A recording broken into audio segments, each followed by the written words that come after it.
अजिंठा बुलढाणा राष्ट्रीय महामार्गावर भीषण अपघात। धावडा येथील अन्वेकर पेट्रोल पंपाजवळ 2 चारचाकी गाड्यांची जोरदार धडक। आज दिनांक 14 डिसेंबर रोजी अजिंठा बुलढाणा राष्ट्रीय महामार्गावर एक मोठी दुर्घटना घडली। धावडा गावाजवळ असलेल्या अन्वेकर पेट्रोल पंपाच्या परिसरात 2 चारचाकी वाहनांमध्ये जोरदार टक्कर झाली। दिलासादायक बातमी, जीवितहानी टळली।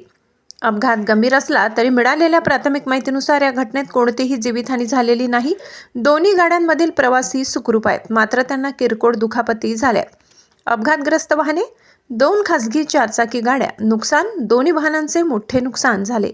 अपघातानंतर महामार्गावर काही काळ वाहतूक विस्कळीत झाली होती। वाहतूक आणि पुढील कार्यवाही। घटनेची माहिती मिळताच स्थानिक पोलीस आणि महामार्ग यंत्रणेचे कर्मचारी तातडीने घटनास्थळी दाखल झाले। जखमींना आवश्यक वैद्यकीय मदत करून पुढील उपचारासाठी रुग्णालयात दाखल केले। अपघातग्रस्त वाहने रस्त्यावरून बाजूला करण्याचे आणि महामार्गावरील वाहतूक पूर्ववत पोलिसांनी केली आहे। शाहनूज मराठीसाठी न्यूज रिपोर्टर राजू शाह, जालना।